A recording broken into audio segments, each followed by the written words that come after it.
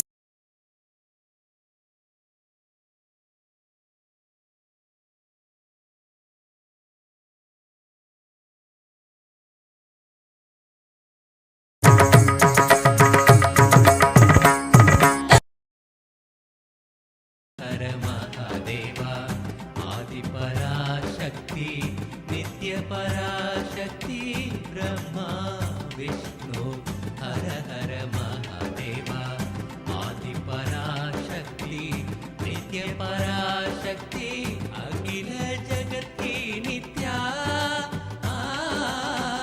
अखिल जगत की नित्या दया शंकर सांब शिवो शंभो नित्य शिवो शंभो सांब शिवो शंभो नित्य शिवो शंभो नित्यानंदा नित्य शांत स्वरूपणे कमला नयना देवादिदेवा नित्यानंदा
ಪಾವನವಾಯಿತು ನನ್ನೀ ಜನುಮವು ನಿನ್ನಯ ದರ್ಶನದಿ ನಿತ್ಯಾನಂದ ಪಾವನವಾಯಿತು ನನ್ನೀ ಜನುಮವು ನಿನ್ನಯ ದರ್ಶನದಿ ನಿತ್ಯಾನಂದ ಶಿವನಾಗಿ ಗುರುವಾಗಿ ಸದ್ಗತಿಯನು ಜಗಕ್ಕೆಲ್ಲ ಕೊಡುತ್ತಿರುವೆ ನಿತ್ಯಾನಂದನೆ ನೀ ಶಿವನಾಗಿ ಗುರುವಾಗಿ ಸದ್ಗತಿಯನು ಜಗಕ್ಕೆಲ್ಲ ಕೊಡುತ್ತಿರುವೆ ನಿತ್ಯಾನಂದನೆ ನೀ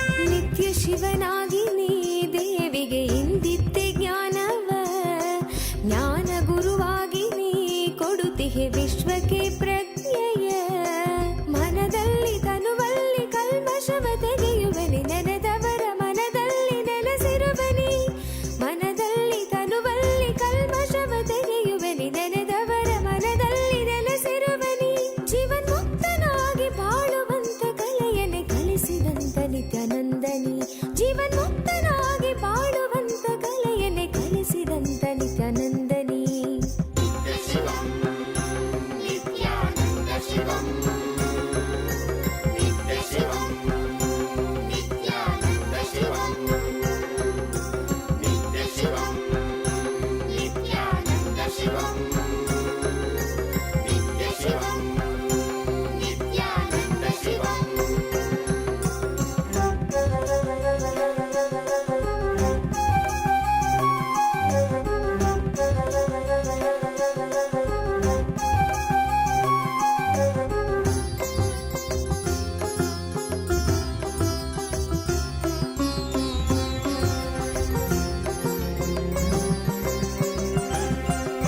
ಶಿವರಾತ್ರಿ ಕಾಲವೇ ನಿತ್ಯ ನಿತ್ಯ ಜಪವನ್ನು ಮಾಡಲು ವರವನ್ನು ನೀಡಿ ನೀನು ಅನುಗ್ರಹ ಸುರಿವೆ ನಿತ್ಯನೇ ನೀ. ಭವರೋಗವ ತಡೆದು ಭಾವದ ಚಿಂತೆಯೆಲ್ಲ ತೊಳೆದು ಕರ್ಮ ಸಂಸ್ಕಾರಗಳೆಲ್ಲ ಅಳಿಸಿ ಹೊಸ ಜೀವನ ಕೊಡುವೆ. ಪಾವನವೇ ನಾಡಿದು ನಿನ್ನ ಪಾದಗಳ ಸ್ಪರ್ಶದಿ, ಪಾವನವೇ ಬೀಡಿದು ನಿನ್ನ ಕಲ್ಪತರು ದರ್ಶನದಿ. ಶರಣಂಬನು ನಿತ್ಯೇಶನೇ ನಿನ್ನ ಶರಣಂಬನು ಆನಂದನೇ, ಶರಣಂಬನು ನಿತ್ಯೇಶನೇ ನಿನ್ನ ಶರಣಂಬನು ಆನಂದನೇ.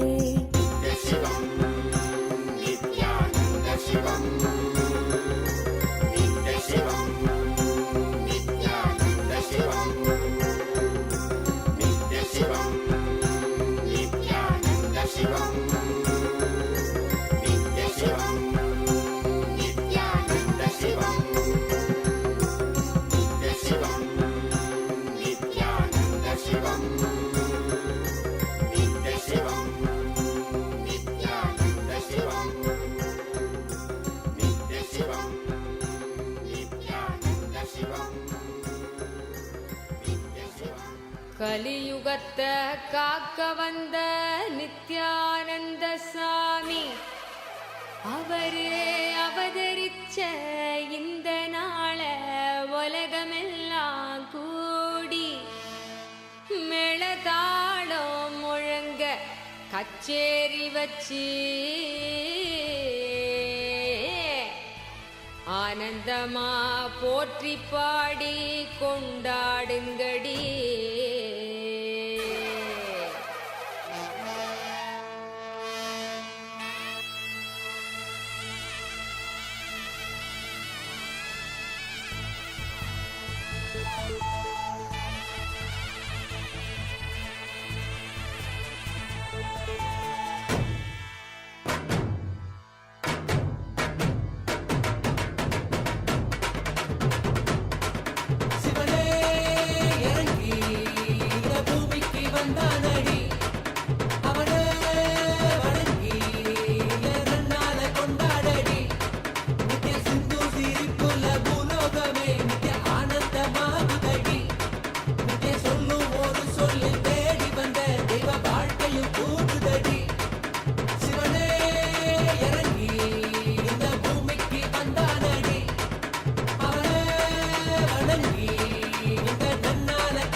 தெய்வீகமா மாற்றிவிட வர எண்ணும் அந்த எண்ணும் அதை தாண்டும் நிலை காட்டிவிட.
வந்தாண்டி நம்ம நித்யானந்த பாரெல்லாம் காக்க வந்தாண்டி முத்துப்பா பழம் வைரம் வைடூரிய கிரீடம் வச்சு கண்ணு கழகா நின்னாண்டி நம்ம நித்யானந்த கலியுகத்தை காக்க வந்தாண்டி நம்ம நித்யானந்த கலியுகத்தை காக்க வந்தாண்டி சிவனே இறங்கி இந்த பூமிக்கு வந்தானடி அவனே வணங்கி எதனால நித்யானந்த சதாசிவா यो सृजत् सर्वभूतानि ब्रह्माद्याश्च सुरासुरान् तमहं लोककर्तारं प्रणतोऽस्मि सदाशिवं प्रणतोऽस्मि सदाशिवं सदाशिवा सदाशिवा नित्यानन्द सदाशिवा सदाशिवा सदाशिवा नित्यानन्द सदाशिवा वरं वरेण्यं वरदं वरिष्ठं वरवाहनं वनमालाधरं देवं प्रणतोऽस्मि सदा. KAILASA welcomes you to the sacred Mandakapadi ceremony, where we invite and celebrate our beloved Bhagavan, the Supreme Pontiff of Hinduism, Bhagavan Nithyananda Paramashivam, to the Dashara Navaratri Mahotsavam and the Srivari Brahmotsavam. For all of us, our beloved Bhagavan is the ultimate manifestation of Paramashiva Shakti, the divine, feminine, the cosmic mother, and Parandhama, Mahavishnu, the all-pervading consciousness itself. The Dashara Navaratri Mahotsavam and the Srivari Brahmotsavam are the festivals celebrating Paramashiva Shakti, Devi, and Parandhama, Mahavishnu, respectively. These are being celebrated in a grand way in Nithyanandeshwara Paramashiva Hindu Temple, Kailasa, Los Angeles, and Kailasas around the world. The Mandakapadi offering is a sacred and traditional invitation to our beloved Bhagavan, the Supreme Pontiff of Hinduism, Bhagavan Nithyananda Paramashivam, to grace and bless the grand occasion of the Navaratri celebrations. With deep love and devotion at his divine lotus feet, we seek his blessings and grace for the success for the upcoming grand festivities in Kailasa's Navaratri. We now welcome and offer the sacred Mandakapadi with Sakshat Dandavat Pranams at the divine lotus feet of our beloved Swamiji, whom we all treasure as Devi Paramashiva Shakti and Parandhama Mahavishnu in our lives.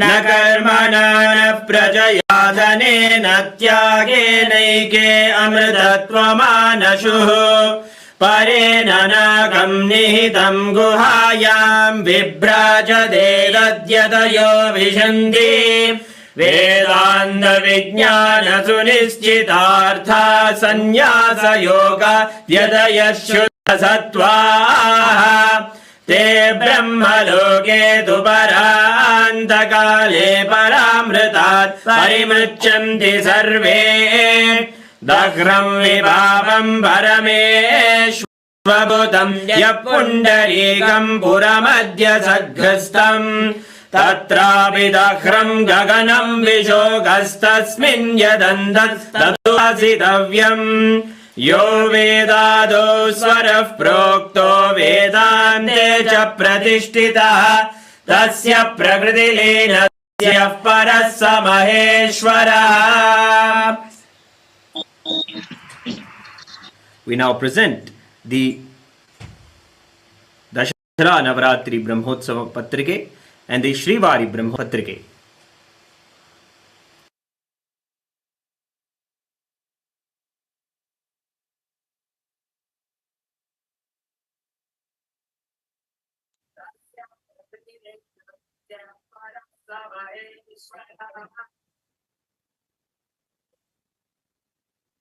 We now present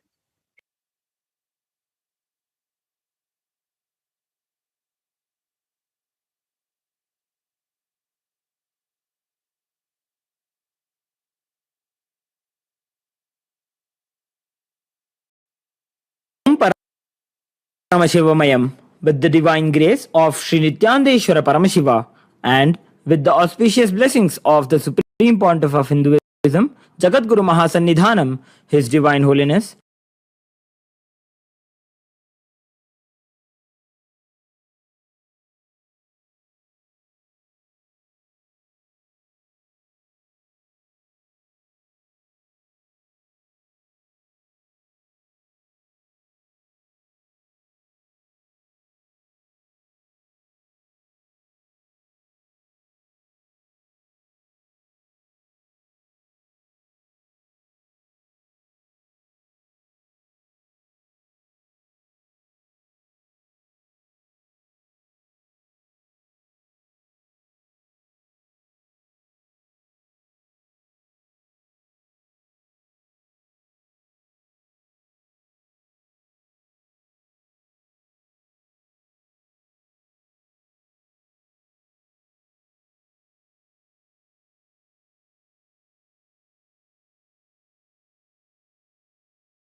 Paramashivoham, and bless the Navaratri Mahotsavam.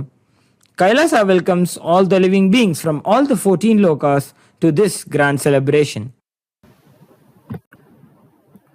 Om Paramashivoham, with the divine grace of Sri Nithyananda Paramashiva and with the auspicious blessings of the Supreme Pontiff of Hinduism, Jagadguru Mahasannidhanam, His Divine Holiness, Bhagavan Sri Nithyananda Paramashivam. Nithyanandeshwara Hindu Temple in Kailasa, Los Angeles presents the Venkateshwara Brahmotsavam. O enlightened beings, descendants of noble clans, all Hindu diaspora, welcome. An exemplary verse from the Venkateshwara that glorifies Bhagavan Venkateshwara. Adhi Venkata Shaila Mudara Mate Janata Bhimata Dhikadana Ratat Paradevataya Gaditan Nigamai Kamala Dayitanna Param Kalaye. O gracious Lord of Venkata Hill, who bestows upon your devotees more than their deepest desires, all other gods bow down before you in reverence, for none can match your divine presence. Auspicious Nityayuga, Shobhakritanama Samvatsara, Dakshinayana, Lakshmi Venkateshwara Ritu, Kanya Masa, Krishna Paksha, Amavasya Tithi, Sthiravasara, Chitra Nakshatra, Vaidhriti Yoga, Kimstugna Karana. The Shrivari Brahmotsavam will commence at Nithyanandeshwara Hindu Temple in Kailasa, Los Angeles, and Kailasas around the globe. With the auspicious grace of Shri Nithyanandeshwari Paramashiva Shakti Sameta Shri Nithyanandeshwara Paramashiva and his Paramavatara, the Pontiff of Hinduism, Bhagavan Shri Nithyananda Paramashivam, Nithyanandeshwara Hindu Temple in Kailasa, Los Angeles, and all the Kailasas around the globe invite the Supreme Pontiff of Hinduism, Bhagavan Shri Nithyananda Paramashivam, to officiate and bless the Shrivari Brahmotsavam. Kailasa welcomes all the living beings from all the 40 lokas to this grand celebration.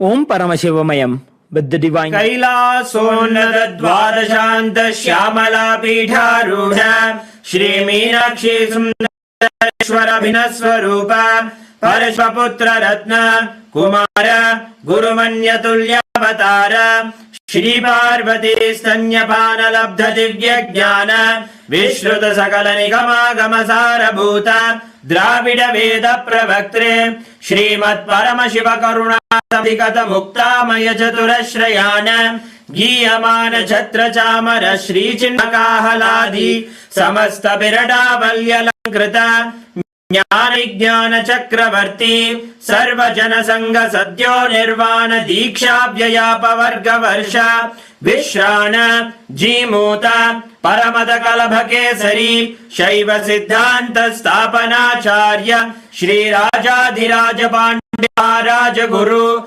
Shapana Shakyadi Mahandakara Nivarana Jnana Bhanu Vikshana Narhara Dvadochedana Purvaka Shrimad Vrishabhadvaja Stapaka Shaiva Samaya Kartre Sarvajna Shri जगद्गुरु श्री ज्ञान संबंध देशिक स्वामी वागीश सुंदर माणिक्य वाचक स्वामिनां अवतार भूत श्री ज्ञान संबंध स्वामी पुनरुद्धृत श्यामला पीठ सर्वज्ञ पीठ तृणवद्युत्तर द्विशतम गुरु महासन्निधान अरुणगिरि ईश्वर परंपरागत अरुणाचल सर्वज्ञ पीठ गुरु महासन्निधान कैलास परंपरागत कांची कैलास सर्वज्ञ त्रयस्त्रिंशदुत्तर द्विशततम गुरु महासन्निधान नित्योत्सव नित्य मंगल नित्य कल्याण नित्य रजित कैलास परंपरागत आदि कैलास नित्यानंद पीठ महासंस्थान महासिंहासन पीठ कर्तृ साक्षात् श्री परमशिव समुद्भव कैलास परंपरागत कैवस्वतमनु इक्ष्वाकु हरिश्चंद्र भगीरथ श्रीरामचंद्र शूरसेन इत्यादि अवच्छिन्न सार्वभौम चक्रवर्ती परंपरागत चतुष्षष्टि योगिनी मंडिता चतुष्षष्टि संप्रदाय प्रवर्तक मनुधर्म शासन सूर्यवंश प्राप्त सर्वज्ञ पीठ सुरंगी साम्राज्य मूर्धाभिषिक्त चूडामणि साक्षात् श्री परमशिव समुद्भूत कपिल महागुरु पुनरुद्धृत महानिर्वाणी पीठ अष्टोत्तर सहस्र श्री महामंडलेश्वर साक्षात् श्री परमशिव समुद्भूत श्री महागणपति समारंभ अवच्छिन्न पीठाधीश्वर गुरु परंपरा प्राप्त अटल पीठ अष्टोत्तर सहस्र श्री अटल पीठाधीश्वर धर्म मुक्ति स्वर्गपुर स्वर्ण पीठ गुरु महासन्निधान कैलास परंपरागत आदिपीठ सर्वज्ञ पीठ जगद्गुरु श्री कैलास पुनरुद्धारक श्री कैलास परमाचार्य श्रीमत् परमहंस परिव्राजकाचार्य वर्य सच्चिदानंद प्रणव स्वरूप श्रोत्रिय ब्रह्मनिष्ठ श्रीमद् जगद्गुरु श्री भगवत् श्री नित्यानंद परमशिव श्री ज्ञान संबंध देशिक परमाचार्य स्वामिन् अत्रागत्य परिपाल्य च अस्मान् विज्ञान वितरणेन विजयी भव जय जय।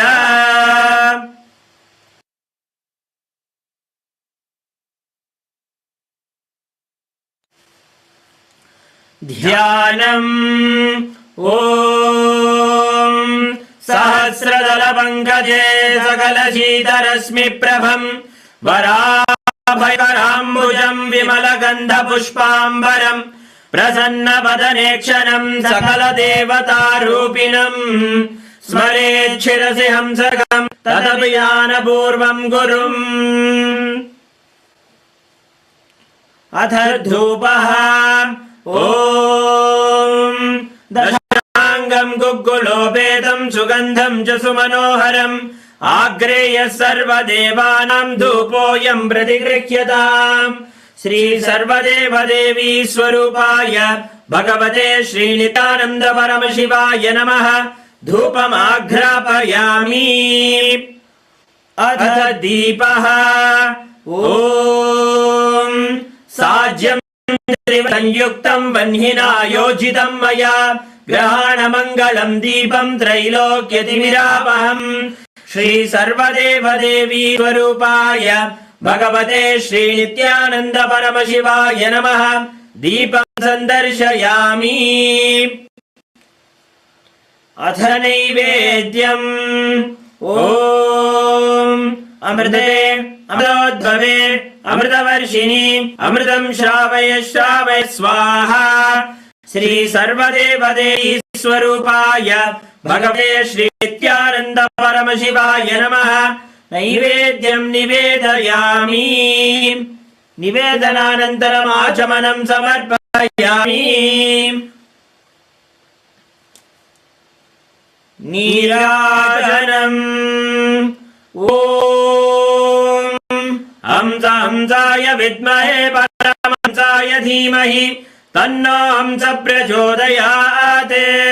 ॐ हंस हंसाय विद्महे परमहंसाय धीमहि तन्नो हंस प्रचोदयात्।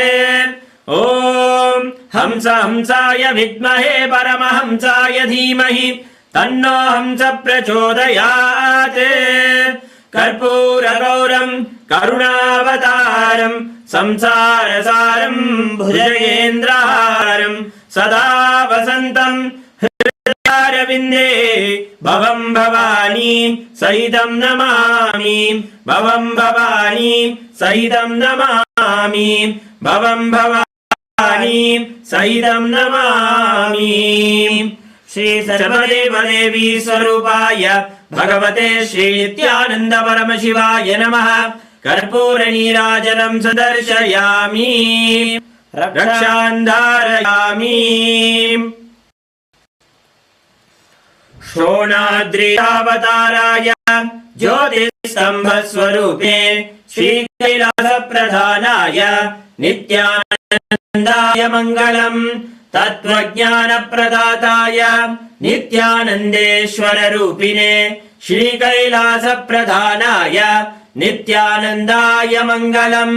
मूलप्रकृतिरूपाय परमशिवशक्तिस्वरूपिणे श्रीकैलासप्रधानाय नित्यानन्दाय मङ्गलम्। दण्डत्रिशूलहस्ताय कालकालस्वरूपिणे श्रीकैलासप्रधानाय नित्यानन्दाय मङ्गलम्। आदिपूज्याय देवाय सकृत्पूर्णत्वरूपिणे श्रीकैलासप्रधानाय नित्यानन्दाय मङ्गलम्। सर्वाभयविनाशकाय रूपिणे श्रीकैलासप्रधानाय नित्यानन्दाय मङ्गलम्। योगपट्टाभिषिक्ताय राजसन्न्यासधारिणे श्रीकैलासप्रधानाय नित्यानन्दाय मङ्गलम्। सार्वभौमैकपत्याय राजराजार्चिताय च श्रीकैलासप्रधानाय नित्यानन्दाय मङ्गलम्। मङ्गलम् कल्पवृक्षाय मङ्गलम् ज्ञानदायिने परमशिवाय श्रीनित्यानन्देश्वराय मङ्गलम्। मङ्गलम् श्रीविद्याम्बाये मङ्गलम् कामदायिन्ये सर्वमङ्गलदात्री नित्यानन्दे मङ्गलम्। मङ्गलम् गुरुदेवाय मोक्षमूलाय मङ्गलम्। परमावताराय नित्यानन्दाय गुरवे त्वं स्मृतमहं धन्य मम प्राणमहेश्वर। गङ्गाधरनामेति स्तोत्रस्थानं ददाम्यहम्। हरि ओम् तत्सत्। सर्वं भगवत् श्री नित्यानंद परमशिव पादुकार्पणमस्तु। ओम नित्यानंदम्। அவதாரம் சிவனோட சக்தி சேர்ந்து ஆள போகும் பொது யுகம். பக்தனின் கூரை போக்க எடுத்து வாராம் விஸ்வரூபம். கருணையே குருவாய் வந்த நித்யானந்த பரமசிவம். படைகொண்டு திரும்ப வாராம் கலியுக அவதாரம். சிவனோட சக்தி சேர்ந்து ஆள போகும் பொது யுகம். பக்தனின் கூரை போக்க எடுத்து வாராம் விஸ்வரூபம். கருணையே குருவாய் வந்த நித்யானந்த பரமசிவமே. இடிக்குது கேளுடா, சிவ எழுந்து வாராம் பாருடா. தக தக தீ பிடிக்குதா, கொடி கோட்டை தாண்டி பறக்குதா. சிவரூபம் பறித்து வந்து முக்காலம் கடந்து சென்று முடிவில்லா வாழ்க்கை தந்து குலங்காக்கும் சாதா சிவன். சொல்லிய பொய்கள் பல நூறு சொன்னாலும் இவன் புகழ் மாறாது. தகதிமி தகதிமி தாளம் இது, அதை அடக்கி ஆட இனி முடியாது. ஆதி ஜோதி அவதாரன் எடுத்து வந்தவன். சாவ கண்டு பயமும் இல்ல ஆள பிறந்தவன். அழியாத தெய்வ பூமி காக்க வளர்ந்தவன். கொள்கைக்காக எதையும் மறக்க துறக்க துணிஞ்சவன்.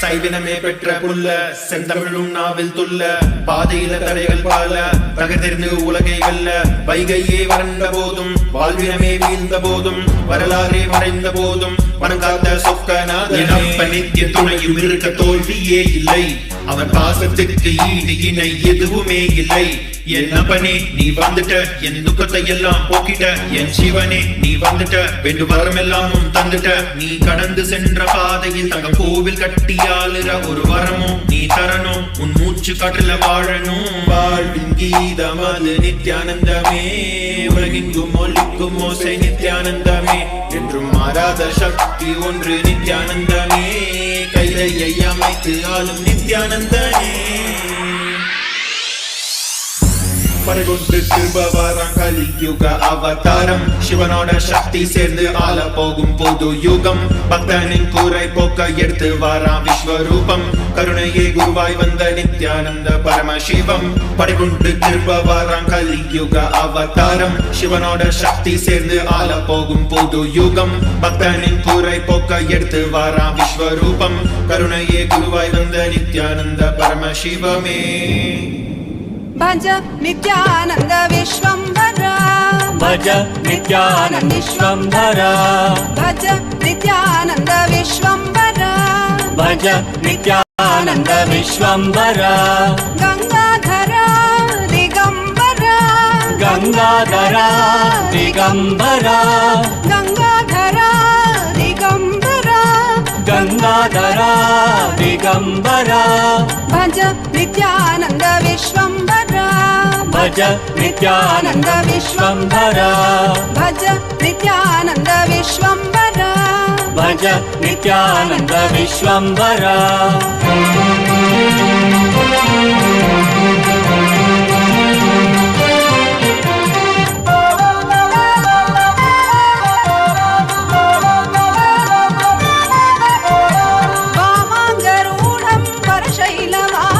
वामाङ्गरूढं वरशैलवासं भस्माङ्गदेहं रुद्राक्षमालं भस्माङ्गदेहं रुद्राक्षमालं भज नित्यानंद विश्वंभरा भज नित्यानंद विश्वंभरा गंगाधरा दिगंबरा गंगाधरा दिगंबरा भज नित्यानंद विश्वंभरा भज नित्यानंद विश्वंभरा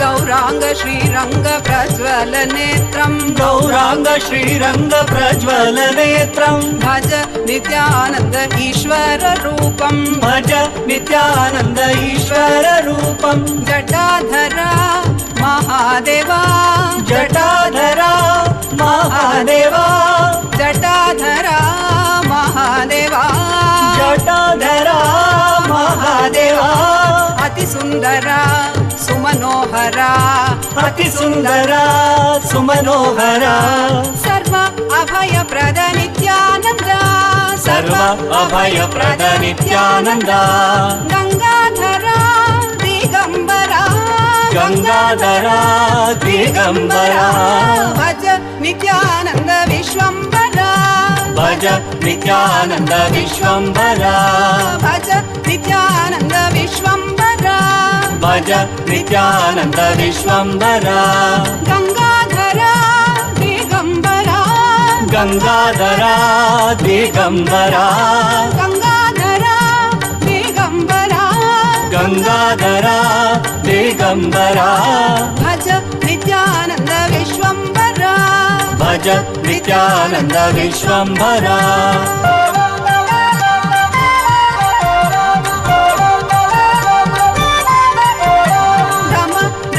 डम डमरुनादं डम डमित डम डमरुनादं डम डमित डम डमरुनादं डम डमित डम डमरुनादं तक तकिट तक नादं मृदंगं तक तकिट तक नादं मृदंगं तक तकिट तक नादं मृदंगं मृदङ्गं तकिटतकनादं मृदङ्गं भज नित्यानन्द विश्वम्भरा भज नित्यानन्द विश्वम्भरा भज नित्यानन्द विश्वम्भरा भज नित्यानन्द विश्वम्भरा भज नित्यानन्द विश्वम्भरा भज नित्यानन्द विश्वम्भरा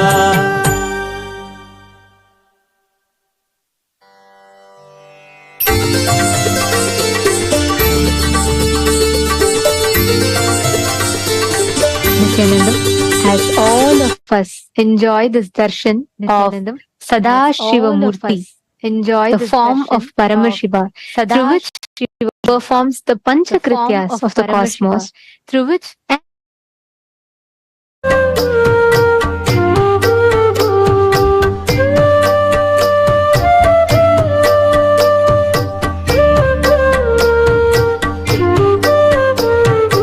भज लो नित्यानंद का नाम स्मरण करो उन्हें सुबह और शाम भज लो नित्यानंद का नाम स्मरण करो उन्हें सुबह और शाम गाओ नित्यानंद को तुम गंगा स्नान कहे ये समान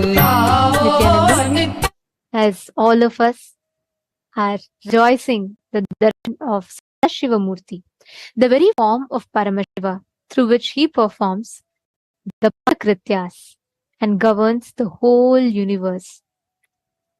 As all of us are enjoying this darshan and at the same time as we all eagerly await to listen to today's revelations, what Paramashiva in his Nija Avatara as our beloved Swamiji is going to be revealing to us today. We all would like to take a few minutes to take you all through the different avenues, the different platforms through which you can ask your prayers, your blessings requests, your boons requests to Swamiji directly. Today, we're all having one of the most powerful and unique initiation where we will be traveling to the parallel universe of Pitru Loka. So we request all the participants, every of you, to use this opportunity, and you can ask all the boons that you want, and you can garner a one-lifetime experience. The first platform is YouTube. Please head to YouTube and go to KAILASA's SPH Nithyananda YouTube channel. And if you're not yet subscribed, make sure to hit the subscribe button and click on the live video. In the live chat section, you can post your prayers. So please share the link with your family and friends. Next is WhatsApp. Please head to kailasa.org and scroll down so that it's prompted with the WhatsApp icon. Click on the WhatsApp icon, join the WhatsApp community through which you can post your prayers, boon requests, and also your messages. Next, head to Twitter, KAILASA's SPH Nithyananda Paramashivam Twitter handle. Make sure to follow it and click on the topmost pinned tweet. As a reply to that pinned tweet, using the hashtag #AskTheAvatar, you can post your prayers as well as any questions that you may be having where you want to request the revelations from the avatar.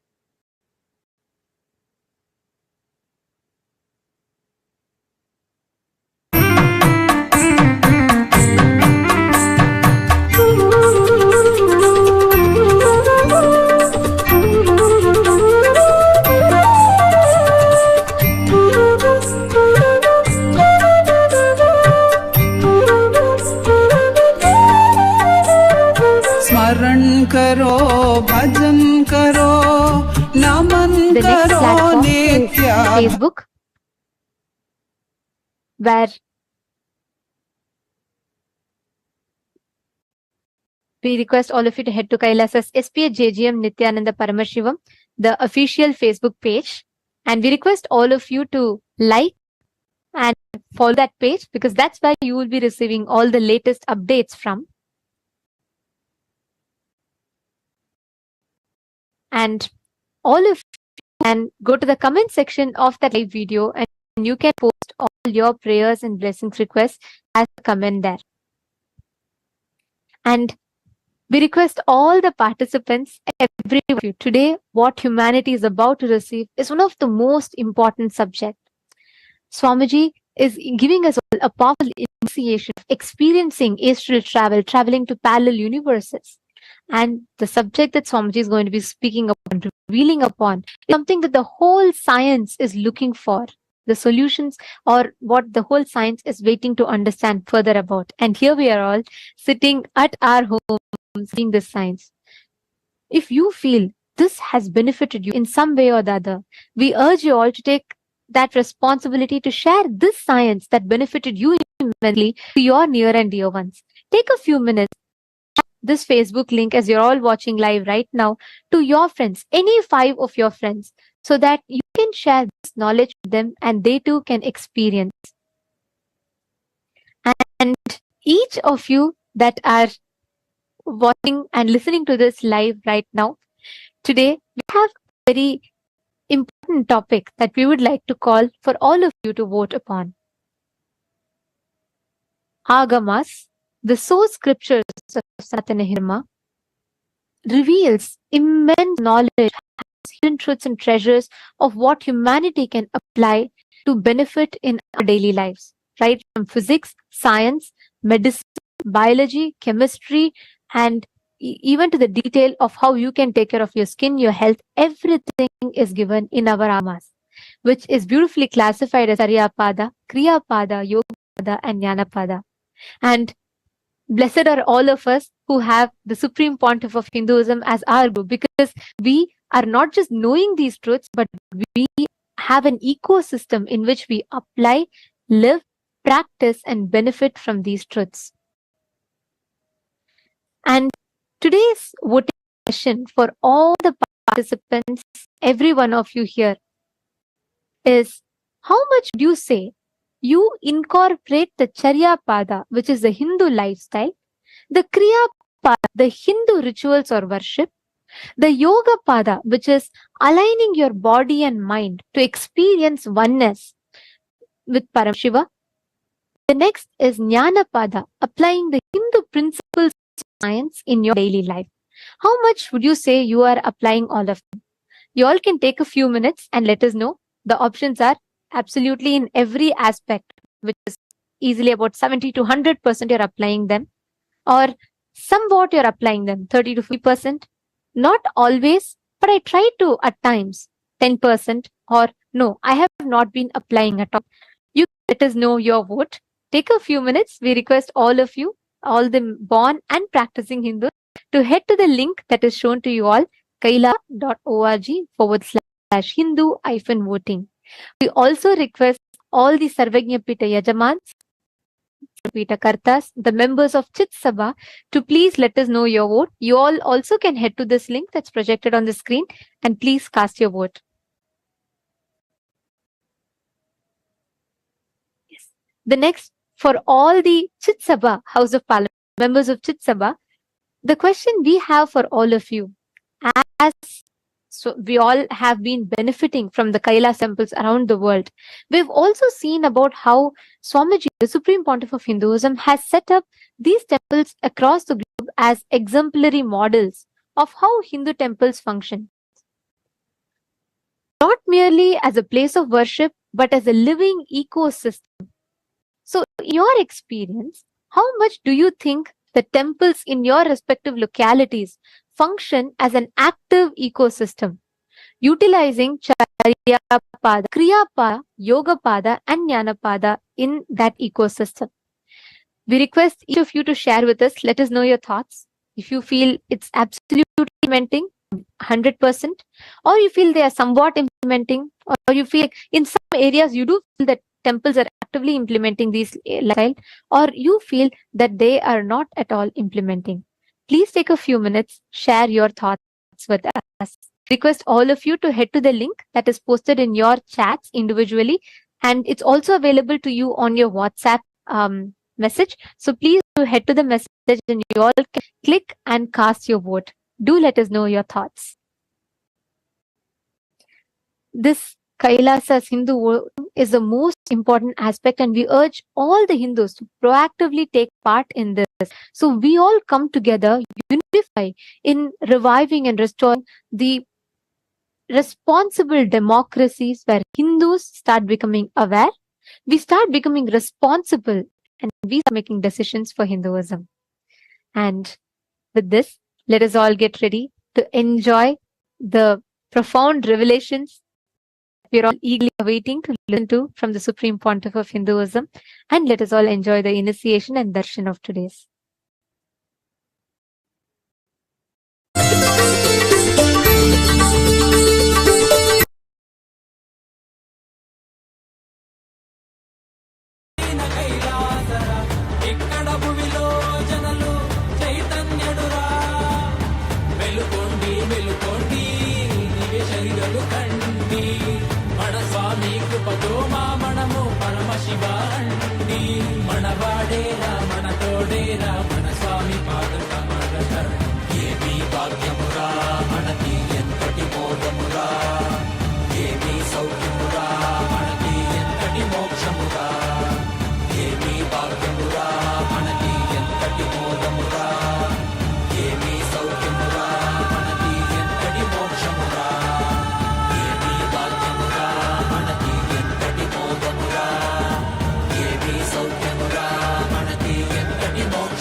सुराधिपं नमस्कृत्य शशाङ्ककृतशेखरं कपालमालिनं देवं प्रणतोऽस्मि सदाशिवं प्रणतोऽस्मि सदाशिवं सदाशिव सदाशिव नित्यानन्द सदाशिव सदाशिव सदाशिव नित्यानन्द सदाशिव कालेश्वर महाकालं कालाञ्जननिवासिनं कालकृत्कालवेत्तारं प्रणतोऽस्मि सदाशिवं प्रणतोऽस्मि सदाशिवं सदाशिव सदाशिव नित्यानन्द सदाशिव सदाशिव सदाशिव नित्यानन्द सदाशिव सर्वकृत् सर्ववेत्तारं सर्वज्ञम् अपराजितं सर्वभूतात्मभूतस्थं प्रणतोऽस्मि सदाशिवं प्रणतोऽस्मि सदाशिवं सदाशिव सदाशिव नित्यानन्द सदाशिव सदाशिव सदाशिव नित्यानन्द सदाशिव यो सृजत् सर्वभूतानि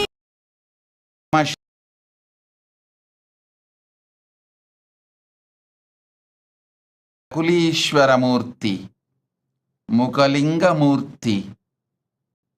I bless you all with Paramadvaita. I bless you all with ultimate Paramashivatva, Paramadvaita.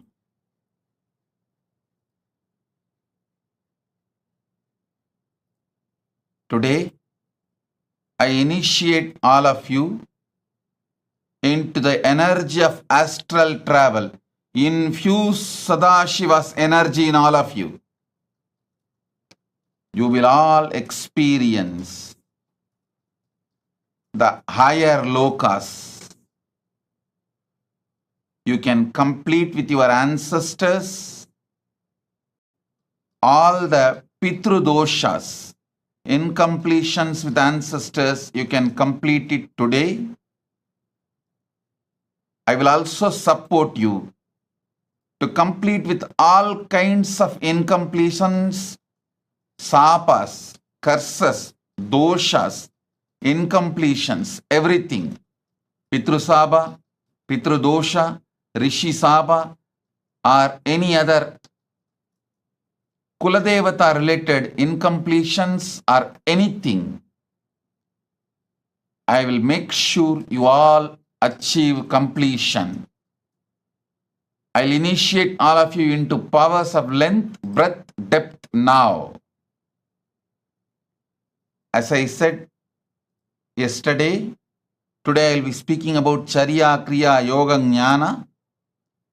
I will talk about it in tomorrow's darshan because still the technical glitch is not completely settled. So that needs unbroken attention of yours for at least 2 hours to give you that powerful cognition and give you the experience, both. So, I'll speak about Charya, Kriya, Yoga, Jnana tomorrow's session.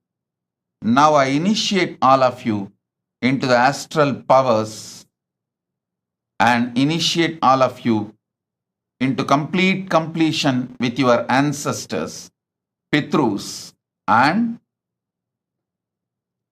I'll initiate all of you to manifest the powers of length, breadth, depth. Sit now. Inhale and exhale along with me. I'll raise you. And today also, we are praying for the global peace, especially Israel, Hamas war to come to an end and to bring global peace. My blessings. We will have continuous unclutching sessions, meditations, special prayers, pujas, homas personally conducted by me to bring peace in the Middle East and all over the world. Om, Om, Om.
nitya nitya nityananda. Bolo nitya nitya nitya nitya nityananda. Bolo nitya nitya nitya nitya nityananda. Bolo nitya nitya nitya nitya nityananda. Bolo nityananda nitya nityananda. Bolo nityananda nitya nityananda.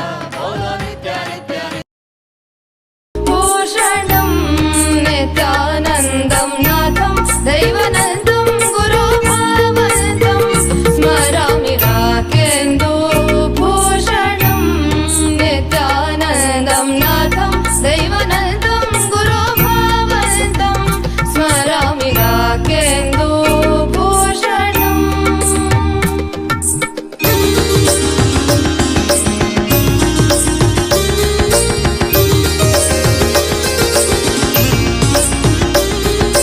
भवदीय दर्शनं पातुं धन्योऽहं मदीयोऽयम् अस्तित्वं विस्मृतं भवदीय दर्शनं पातुं धन्योऽहं मदीयोऽयम् अस्तित्वं विस्मृतम् आनन्दं शिवबोधं नित्यानन्दम् अनुभवम्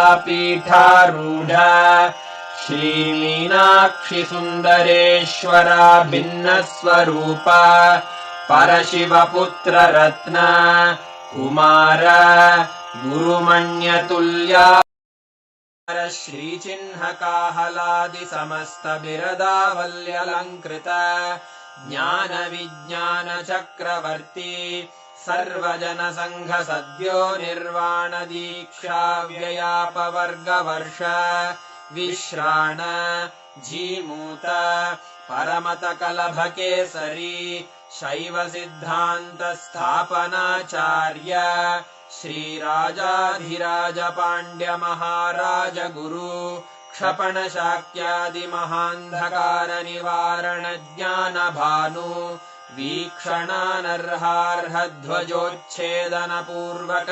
श्रीमद्वृषभध्वजस्थापक शैवसमयकर्तृ सर्वज्ञपीठारूढ श्रीजगद्गुरु श्रीज्ञानसम्बन्धदेशिकस्वामि वागीशसुन्दरमाणिक्यवाचकस्वामिनाम् अवतारभूत श्रीज्ञानसम्बन्धस्वामि पुनरुद्धृत श्यामलापीठ सर्वज्ञपीठ त्रिनवत्युत्तरद्विशततम गुरुमहासन्निधान अरुणगिरियोगीश्वर परम्परागत अरुणाचल सर्वज्ञपीठ गुरुमहासन्निधान कैलास परम्परागत Kanchi Kailash सर्वज्ञपीठ त्रयस्त्रिंशदुत्तरद्विशततम गुरुमहासन्निधान नित्योत्सव नित्यमङ्गल नित्यकल्याण नित्यरजित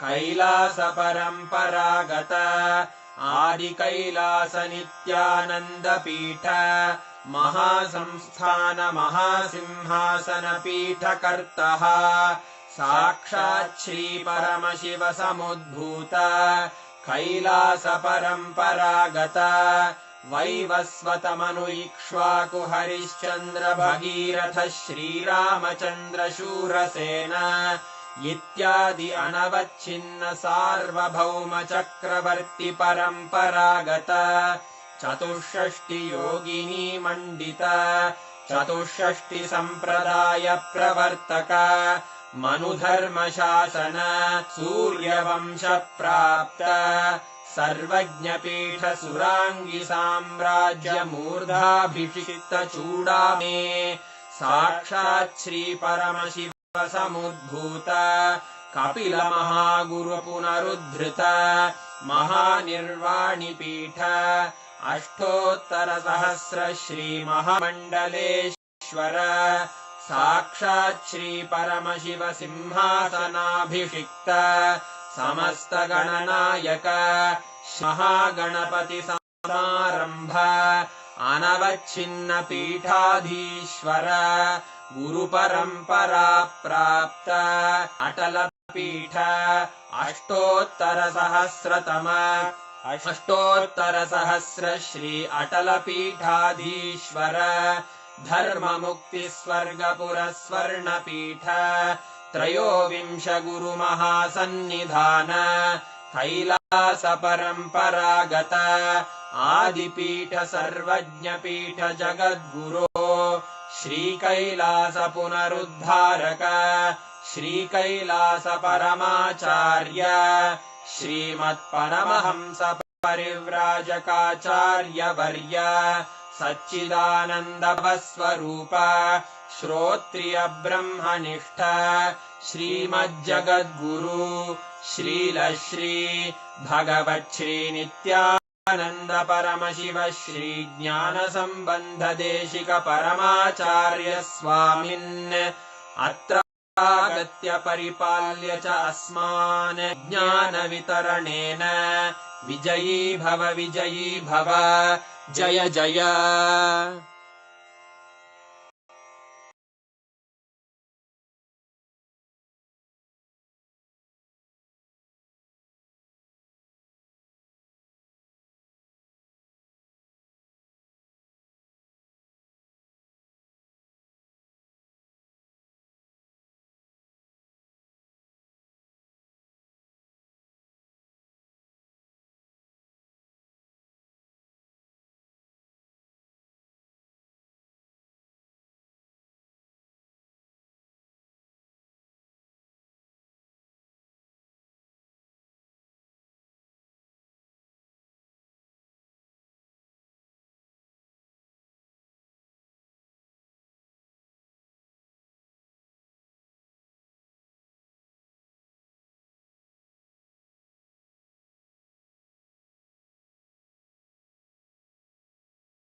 Darshan and the initiation tomorrow.